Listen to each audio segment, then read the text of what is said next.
Magnus Carlsen. He's the goat of chess, best in all the three stages: opening, middle game, and the end game. In today's video, we are going to be taking a deeper look at Magnus Carlsen's middle game concept, also known as minor sacrifices. It's a particular topic, how he creates imbalance in the position by sacrificing a particular pawn, and then eventually he wins the game in the end of the day. If you really want to master this particular skill, the middle game concept, minor sacrifices, make sure to watch the game till the end. I'm going to break down this game in the most easiest manner because, as I always say, if you really want to improve your chess, you must analyze the games of top players. I don't want to waste any further time. Let's begin. The game is from the Tata Steel, or I can say one of the best tournaments in the history of chess. Magnus is playing with white, Rapport is playing with the black pieces. Magnus opens the game with 1 e4. Richard replies with the move c5, the Sicilian defense. Magnus replies with knight to f3. We have e6, the Sicilian French, also known as. We have the move d4 by Magnus, a particular, like the most common move, striking in the center. Takes, and now we have the move knight to c6. Richard also following some basic fundamentals, knight c6, simply developing the knight. Knight to c3, developing another minor piece, and now we have the move queen to c7.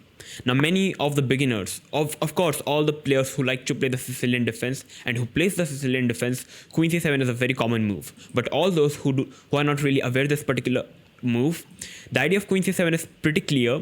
You're kind of creating a flexibility in your position. If you try to develop your minor piece just like knight f6, there is nothing wrong with this move, but queen c7 is a move which keeps a bit of flexibility, and it kind of allows white to play the move knight to b5, and that's exactly what black wants, because after queen b8, black is going to play the move a6, getting a free move, attacking the knight, and once the knight goes back, black can play b5, bishop b7, simply developing all his pieces on the queen side, and black is pretty happy. That's the reason queen c7 is a very flexible move in this position for black, and white decides to play the move g3. Magnus's idea is to develop the bishop to g2, which is not a bad move at all. And now we have the move a6 by Richard, finally taking control of b5 square. Bishop to g2, and now finally Richard decides to develop the knight to f6. We have castle by Magnus, simply castling up basic fundamental, and now we have the move d6 by Richard. And now when I was analyzing the position, I'm not really having that much knowledge about Sicilian defense opening because I'm a French guy who likes to play the French opening. I was thinking like, what's wrong with the move bishop e7, just developing the bishop? And I came to know that now white can actually play the move rook e1. You see, simply developing the rook. And now if black continues simple chess, castling up, now white can already take on c6, and after bc6, white is having this opportunity of pushing the pawn to e5, attacking the knight. And you see, if the pawn would have been on d6, you could have took the pawn on e5. And now white's pawn on e5 is pretty happy. The d7 pawn is a backward pawn, and that's why white is pretty happy. And that's one of the key reasons black plays d6 in this particular position. First, covering the e5 square. And after d6, Magnus decides to play the move knight cross e6. Now, in this position, the old theory says that white should play the move rook to e1. And after rook e1, black plays bishop e7, simply developing the bishop. White can take on c6, b cross c6. Of course, taking with the queen would be a bad idea because after e5, the knight and the queen, both the pieces are attacked and white is winning. So b cross c6, and now white is having a very strong move once again, which is e5. And after e5, I'm simply attacking the knight and the pawn at the same time. If you try to move your knight first, I can simply take on d6 first, queen d6, and now simply knight e4. The queen is hanging, the queen goes back, I can play the move c4, attacking the knight. And the main point here is black's pawn on a6 and c6 are long-term weaknesses, isolated pawn, and white is already better. So that's the reason knight d5 is not a great move. And if black tries to chop the pawn on e5, white can simply chop it back with the rook. And you see, once again, black is having a horrible pawn structure on the queen side. If black tries to go for capturing the rook, after bishop cross c6, we are a pawn up, and on the next move, we are going to capture the rook, being a pawn up, and white is already better, way better. So that's why rook e1 was kind of a traditional move in the position, but Magnus is always having his own plans. He's a guy who likes to play opening, which kind of takes his opponent out of theory and make him want to play some real chess on the board. Magnus decides to capture the knight on c6. b cross c6, and now we have the move knight to a4 by Magnus. And now there is a key concept which I was analyzing. I was thinking like, okay, after short castle, what if black simply takes on d4? And after queen d4, now black can simply develop the bishop on c5, getting a free move and also attacking the queen. After queen d3, now if black plays a simple move like short castle, it's already a bad move. Because after bishop f4, we attack the queen, black plays d6. Makes very much sense. And now white can simply play rook d1, getting all the pieces attacking the d6 pawn. Black have to play rook d8 in order to protect the pawn, and now white can simply strike in the center with e5 once again. You can't really capture the pawn because the rook is hanging. You have to forcefully go back with the knight because the knight was also hanging and now also defending the pawn. But here simply knight e4, adding one more attacker. You can't really take because the rook is hanging. You have to push the pawn, but after simply knight cross bishop, queen cross bishop, after c4, once again you can't capture because the rook is hanging. I can capture on the next move in the center. Black would be having an isolated pawn. White's having the bishop pair advantage. Their dark squares are extremely weak. I can play h4, h5, h6. And white is already, it's very easy to play with the white pieces. Black c8 bishop is also currently a bad piece. So that's the reason black should not castle in this position. Instead, black should play the move d6 first. Kind of, it's a prophylaxis move. You're already taking precaution with bishop f4, and after bishop f4, now black is having a very strong move, which is knight to g4. The idea is to put the knight on e5, which is a great square for the knight.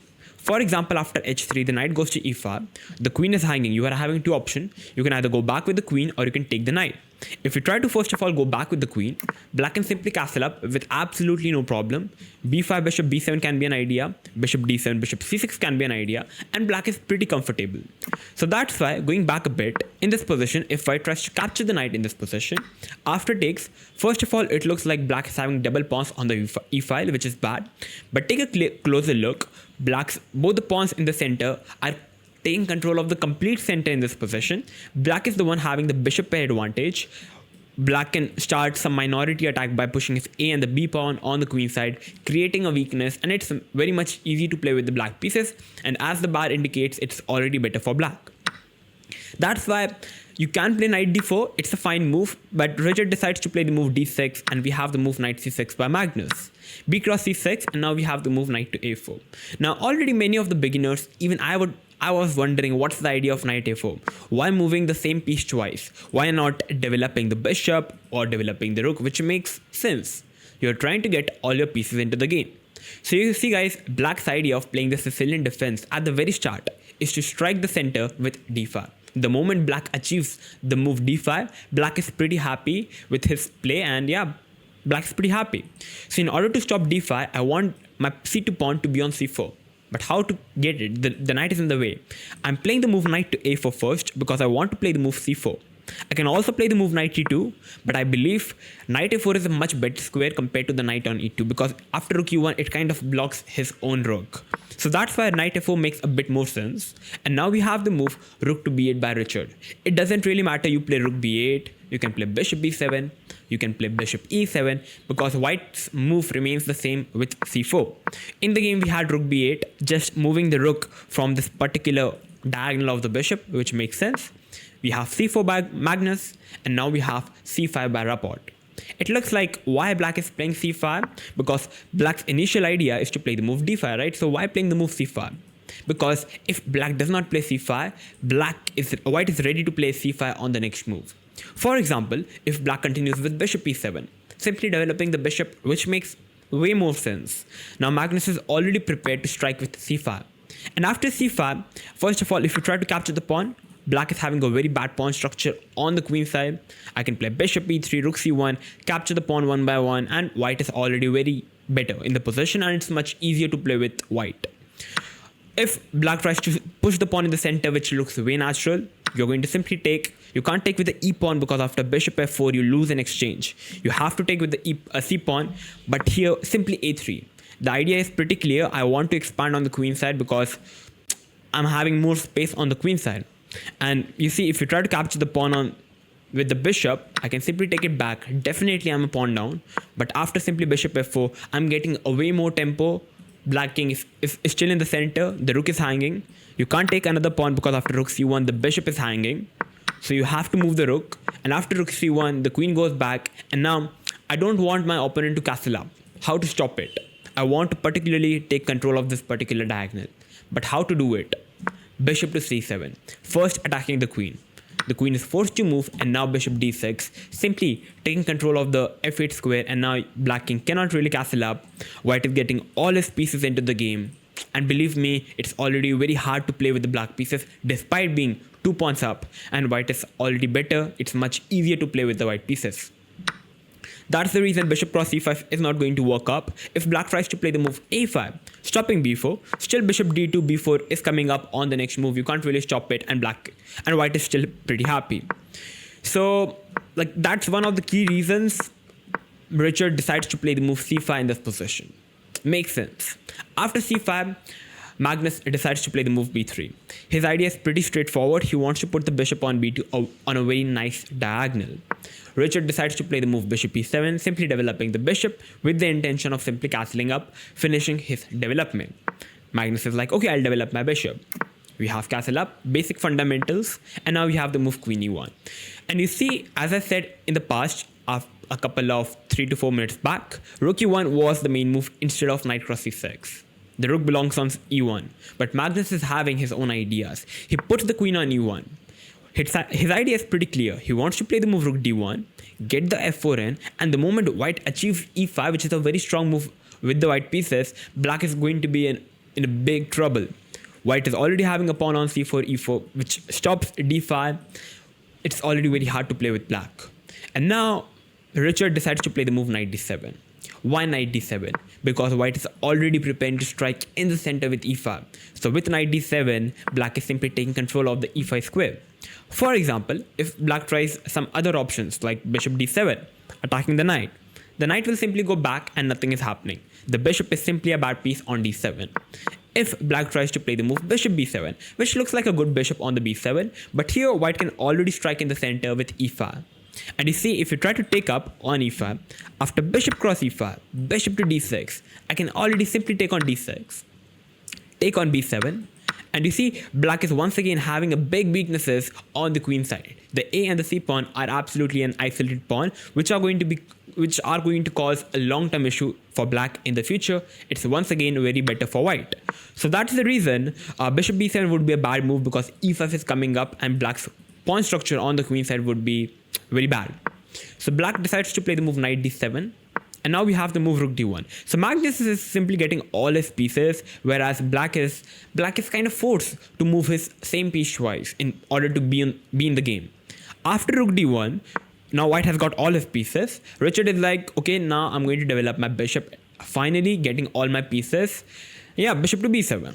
And now Magnus is like queen to c3. Now, after queen c3, there is a very deep logic of queen c3, and I personally like this move way too much. So you see, currently the d6 pawn is defended by the bishop on e7, which is the key bishop, which is defending the main weakness in the black's camp. And white is currently threatening simply a mate in 1 on g7. So Richard decides to play the move bishop f6, the queen goes back to d2. And in this position, if Richard decides to trade off the bishop, after knight cross b2, you see, you can't really defend d6 pawn. And it's a big weakness. You can't push the pawn because I can simply take it, and white is already winning. So Richard goes back with the bishop, and Magnus decides to repeat the position twice, and then he decides to strike in the center with f4. And now f4 is already having many ideas. White is having many ideas up his sleeves. White can play e5 on the right time. White can even play f5 on the right time. There are many key ideas for white in this position.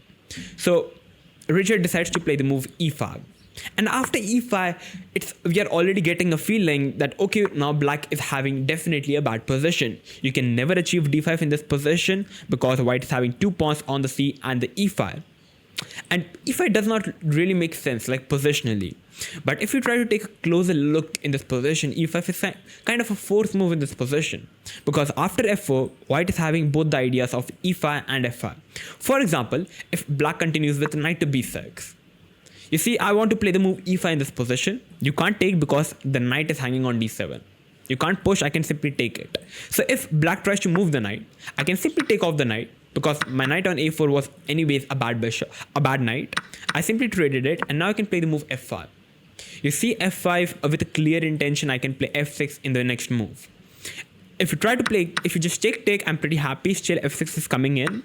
If you try to push your pawn to e5, I can still play the move g4, just getting all my pawns rolling on the queen side and on the king side, and I'm pretty happy with the white pieces. And if black tries to play the move rook to b to d8, just developing the rook, just trying to position the rook on a better square, still f6 is a very strong move. Takes, and you see the king is very weak. Queen g5, rook h6, and the game is literally over for black. So that's the key reason black was not really having much of material. He decides to play e5. If black tries to play the move rook f to d8, makes sense. If you push, I can take it back because now the knight is defended. But here, white can simply play the move bishop c3, guys. And after bishop c3, I'm using my bishop to attack the rook. I want to move the rook from the d8 square, so the knight is undefended, and the moment the rook moves, I can play e5. Queen goes back, bishop a5, and once again e5, and once again, you can't take, the knight is hanging. If you don't take, I'm going to take, and I'm going to be a simple pawn up.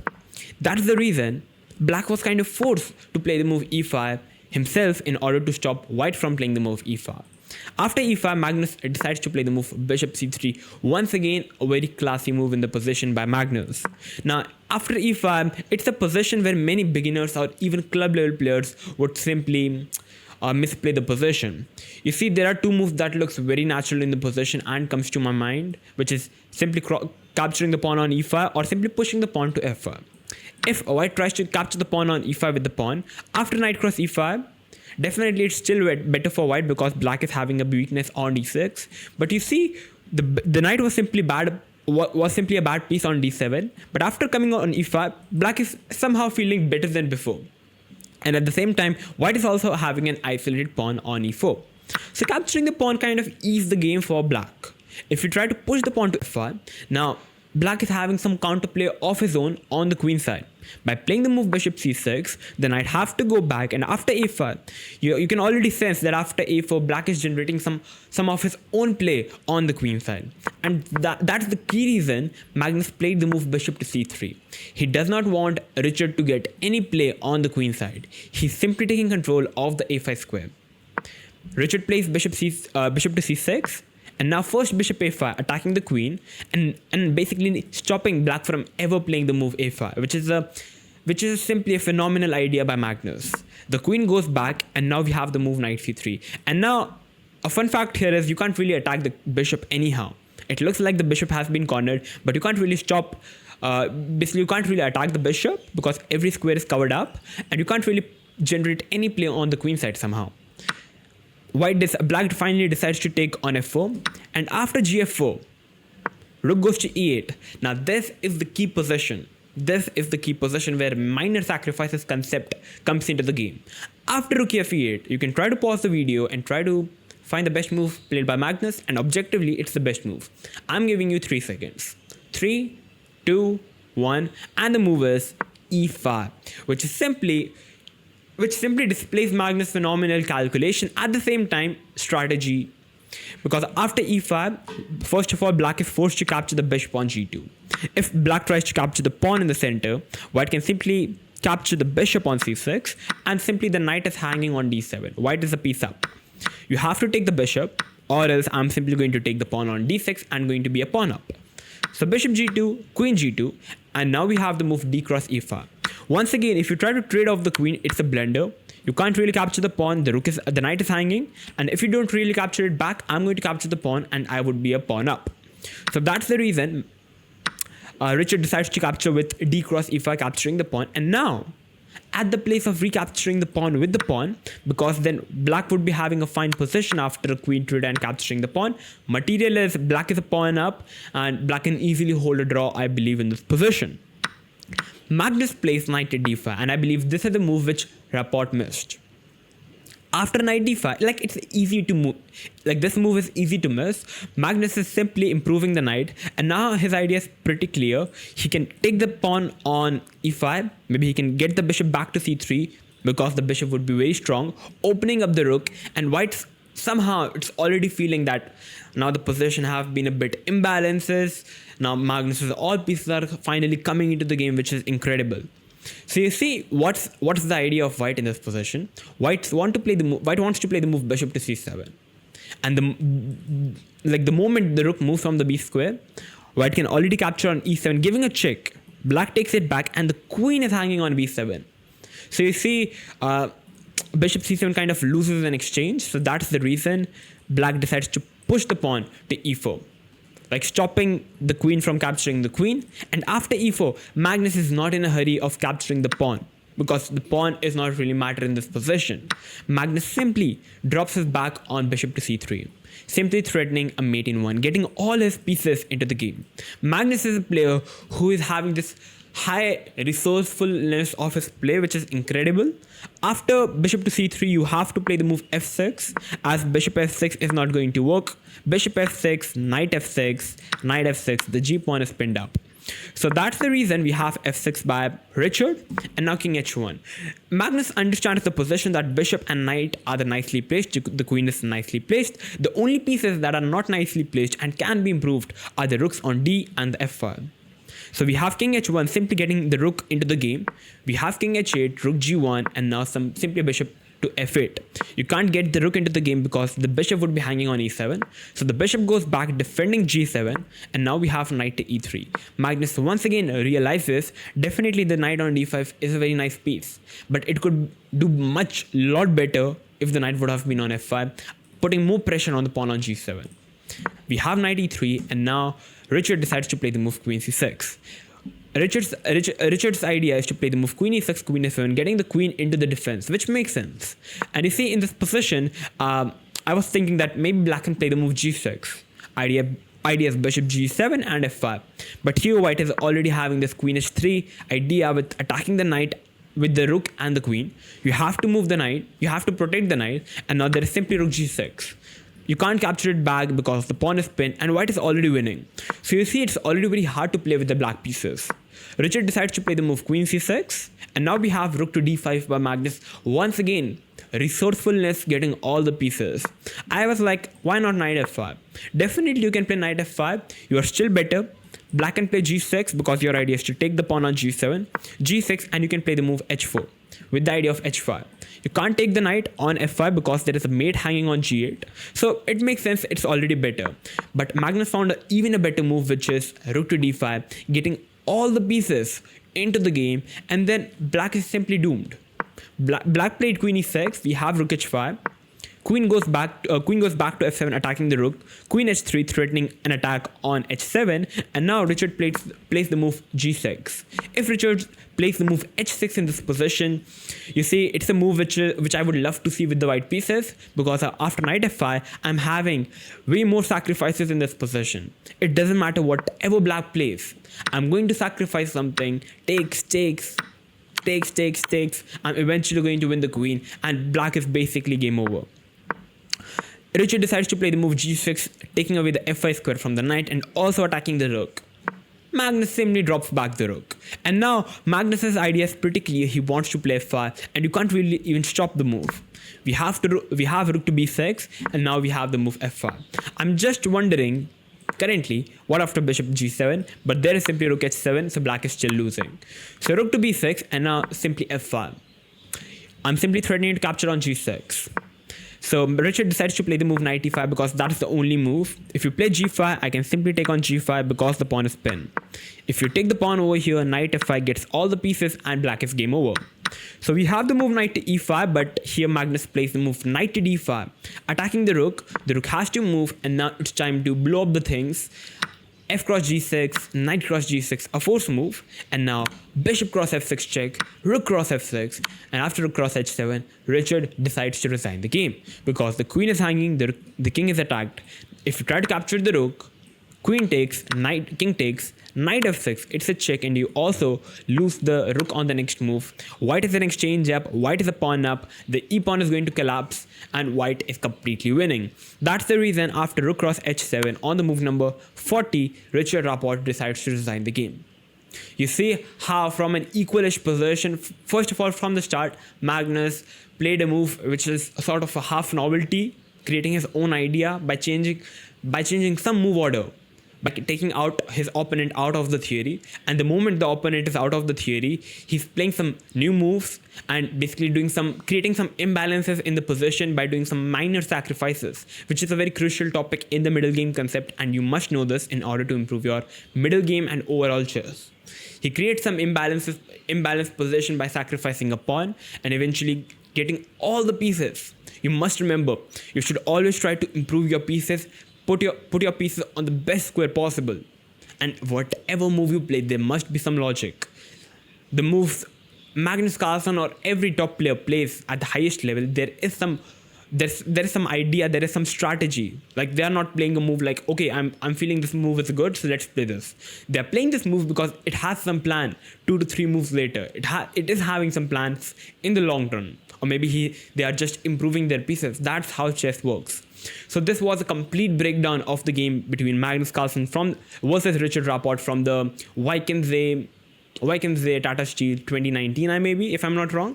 And that's it. I hope that after watching this game, your middle game concept has definitely been improved. If it did, make sure to like, share, and smash that subscribe button. I'm going to see you in the next video. So thank you for watching, and bye bye.